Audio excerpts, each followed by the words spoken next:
$84.5 million and 4 championship races make up the Turf World Championships for 2017. An outstanding undercard at Chartin as well. It should be a fabulous day. We've got all covered here on Racing to Win. I'm Andrew Lejeune, joined here in the studio by Paul Lally, our form analyst, and race caller Brett Davis as well. And Brett, the undercard is great, but of course the big prize is the 4 Group 1s. That's right, Andrew. Yep, races 4, 5, 7, 8 for the 4 international Group 1s. It's been a fantastic build-up throughout the week and been great to see all of the horses in action at Chartin with our early morning programs and so forth. We had the gala dinner on Friday night, fantastic.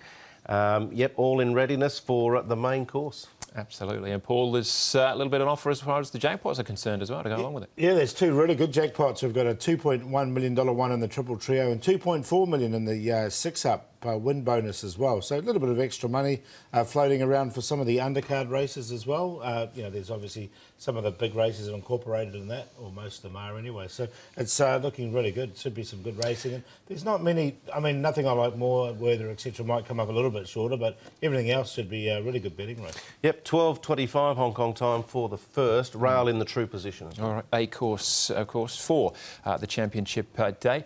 Now, there is one horse that has been scratched, unfortunately. Would have been a big player as well in the last race, Sacred Elixir.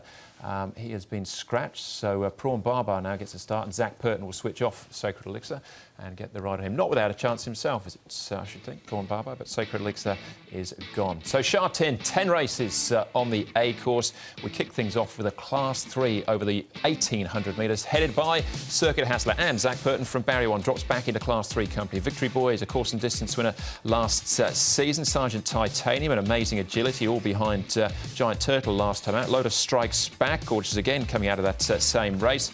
Got Hayron, who was 4th in Giant Turtle's race. Cloud9 goes up in trip, as does Japont. He's had an outstanding season, though, so far. Yeah, Cloud9 wasn't able to lead at the Valley last start, 2,200, but you'd think he'd go back to that tactic. It's 1,800 metres the first, a long run down that back stretch from a wide alley. He'll work over under the guidance of Dylan Moe with a lightweight, take up the front, and the rest will have to sort themselves out behind. Sergeant Titanium, I don't think Joe will want to stay there. He'll want to get outside of Cloud9, and he is a horse that often races prominent. Yeah, Circuit Hassler is another one that has raced prominent in the past, and from Barrier 1 he should go. He should get a good run. He'll get one of the best runs in the race. He's ready to go. He's dropped down from Class 2 to Class 3. And that's him in his work there. He's prime for this. Victory Boys, most of his wins have been at Happy Valley, and he's had 2 good runs. Well, 2 excuses really in his last 2 runs. But Brett Pribble knows the horse well, and he's got a Barrier 6. He's pinging along nicely in the mornings, and Japont is in great form. He's won in Class 5, then Class 4. Now he's got to do it in the bottom of Class 3, but he's won 3 of his last 4. So he's another one that's in great form at the moment. Certainly is, yeah, lightweight on his back. We started with Circuit Hassler there in the track work. Let's start with him here as well. This 3rd place effort last time out behind Denozo, who's run well since. Yeah, he got back and sort of came wide in this. I think from Barrier 1, Zach Purton can actually get the trail just in behind the pace here. As I said, he's dropped from Class 2 to Class 3. He's been consistent in his last couple. He ran 3rd behind Denozo in a really strong race last time. And from Barrier 1, he should get the best run in the race. I think he'll be hard to beat.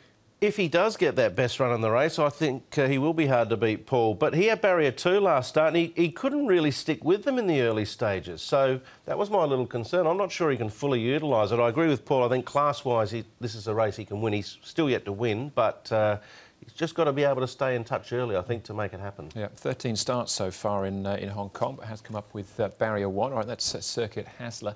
Last start winner we can have a look at here with a few in behind him, King of Mongolia. This, of course, at the Valley. Victory Boys, Kingsman, and let us win.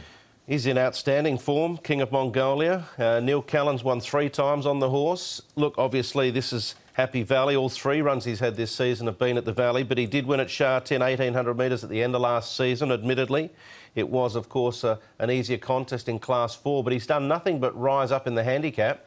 I know he's getting to sort of, higher levels now. It's going to be tougher, but he's just racing so well. Yeah, he raced well. Of those ones, I didn't mind the run of Kingsman. I think with a really light weight, coming back to Chartin, he might be one to add some value into this. All right, well, speaking of lightweights, Japont. He was in Class 5 company at the start of the season. He's got out of that through Class 4 very quickly.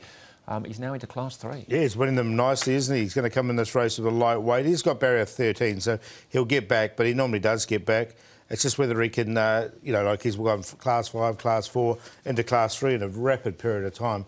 Can he match with this? This is going to be his hardest test today. It is, but he's heading in the right direction. But barrier 13, look, he gets back anyway. That's probably not too much of a hindrance, but this is a lot harder.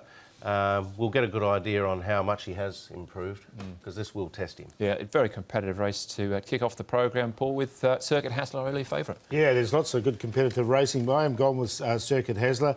Get the punters off to the right start here. Race 1, number 1, barrier 1. First, past the post. Lotus strikes back. He's only won twice from 34 starts. He runs on okay. He's consistent on a place line. Bring It On was a good run from him last time. I wouldn't be surprised if he ran a good race. He's another maiden here in Hong Kong. And Kingsman's the one I think can add some value, get back and run on late. But I'll be back in the 1, 6, 10, 12. I think there's a few winning hopes in the first. I've settled on Lotus Strikes Back. As Paul touched on, he's only won twice, but he's been very consistent of late. I like the effort behind Giant Turtle. He's drawn well for Sam Clipperton, who knows the horse well.